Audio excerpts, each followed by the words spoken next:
ഈ പെട്രോൾ പമ്പുകളിലെ ശുചിമുറി പൊതുജനങ്ങൾക്ക് ഉപയോഗിക്കാൻ കഴിയില്ല എന്ന് ഹൈക്കോടതി.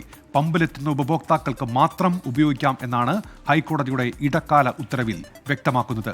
പെട്രോളിയം ട്രേഡേഴ്സ് അസോസിയേഷൻ നൽകിയ ഹർജിയിലാണ് കോടതിയുടെ ഈ ഇടക്കാല ഉത്തരവ്. വിഷ്ണു സുരേഷാണ് വാർത്തയുടെ വിശദാംശങ്ങളുമായി ഇപ്പോൾ കൊച്ചിയിൽ നിന്ന് ചേരുന്നത്. വിഷ്ണു, ഈ ഉത്തരവിൽ എന്തൊക്കെ കാര്യങ്ങൾ വ്യക്തമാക്കുന്നുണ്ട് ഹൈക്കോടതി?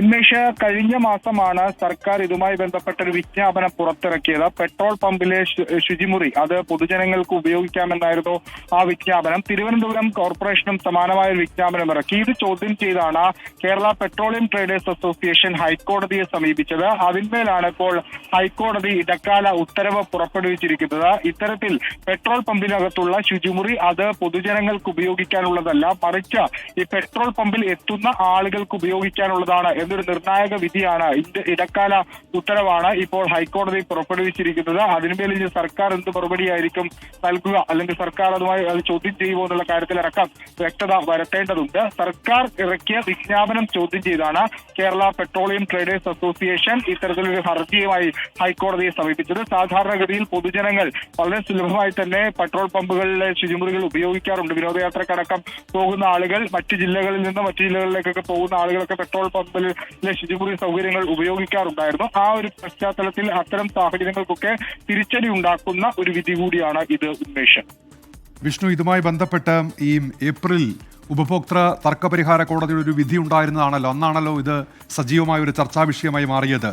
1,67,000 രൂപ പെട്രോൾ പമ്പിന് പിഴ ഈടാക്കാൻ ഉപഭോക്തൃ തർക്കപരിഹാര കോടതിയുടെ നിർദ്ദേശം വന്നിരുന്നു. ഈ പെട്രോൾ പമ്പ് തുറന്നു നൽകിയില്ല എന്നുള്ള ഏഴകുളം ഈരകത്തില്ലത്തിൽ അധ്യാപികയായ CL ജയകുമാരി എന്നയാളുടെ പരാതിയിലാണ് അന്ന് ഉപഭോക്തൃ തർക്കപരിഹാര കോടതി അത്തരമൊരു ഉത്തരവിടുന്നത്. അപ്പോൾ ഹൈക്കോടതിയുടെ ഇടക്കാല ഉത്തരവ് വരുമ്പോൾ ഈ സർക്കാർ തന്നെ ഈ വിഷയത്തിൽ സ്വീകരിച്ച സമീപനം അതിനുകൂടിയുള്ള തിരിച്ചടിയായി മാറുന്നില്ലേ ഇത്, വിഷ്ണു? ഉദ്ദേശ തീർച്ചയായും ഒരു തിരിച്ചടി എന്ന് തന്നെ കണക്കാക്കാം. കാരണം സർക്കാരും അതോടൊപ്പം തിരുവനന്തപുരം കോർപ്പറേഷനും സമാനമായ രീതിയിൽ 2 വിജ്ഞാപനങ്ങൾ പുറത്തിറക്കിയിരുന്നു. സർക്കാർ പറഞ്ഞത് ഈ പെട്രോൾ പമ്പുകളിലെ ശുചിമുറികൾ അത് പൊതുജനങ്ങൾക്ക് ഉപയോഗിക്കാൻ സൗകര്യമുണ്ടാകണം എന്നാണ്. സമാനമായ ഒരു വിജ്ഞാപനം തിരുവനന്തപുരം കോർപ്പറേഷനും പുറത്തിറക്കിയെന്നാണ് നമ്മൾ മനസ്സിലാക്കുന്നത്. ഇത് ഈ രണ്ട് വിജ്ഞാപനങ്ങളും ചോദ്യം ചെയ്തുകൊണ്ടാണ് പെട്രോളിയം ട്രേഡേഴ്സ് അസോസിയേഷൻ ഹൈക്കോടതിയെ സമീപിക്കുകയും ഇപ്പോൾ അവർക്ക് അനുകൂലമായ ഒരു വിധി ഉണ്ടാക്കുകയും ചെയ്തത്. ഇത് സർക്കാരിനെ സംബന്ധിച്ചിടത്തോളം മാത്രമല്ല, പൊതുജനങ്ങളെ സംബന്ധിച്ചിടത്തോളം ഒരു അല്പം തിരിച്ചടി ഉണ്ടാക്കുന്ന വിധിയാണ്. സാധാരണഗതിയിൽ ആളുകളൊക്കെ ഇപ്പോൾ പുറത്തുനിന്ന് മറ്റ് ജില്ലകളിലേക്കൊക്കെ പോകുന്ന ആളുകൾ, ഒരു ജില്ലയിൽ നിന്ന് മറ്റൊരു ജില്ലകളിലേക്ക് പോകുന്ന ആളുകൾ പൊതുവായി പെട്രോൾ പമ്പിലെ ശുചിമുറി സൗകര്യങ്ങളൊക്കെ ഉപയോഗിക്കാറുണ്ട്, സ്ത്രീകളടക്കമുള്ള ആളുകൾ. അപ്പോൾ അങ്ങനെ ഒരു സാഹചര്യത്തിൽ അവർക്ക് കൂടി ഉണ്ടാകുന്ന ഒരു തിരിച്ചടിയായി ഇതിനെ കണക്കാക്കാം. സർക്കാർ ഇതിന്മേൽ ഇനി തുടർ നടപടികൾ എന്ത് സ്വീകരിക്കും എന്നുള്ളത് ഏറ്റവും നിർണായകമായ കാര്യമാണ്. ഒരുപക്ഷെ തുടർ നടപടി മുന്നപ്പീലുമായൊക്കെ സർക്കാർ പോകാനുള്ള സാധ്യതയാണ് നമ്മൾ ഈ ഘട്ടത്തിൽ കാണുന്നത്. ഉന്മേഷ്.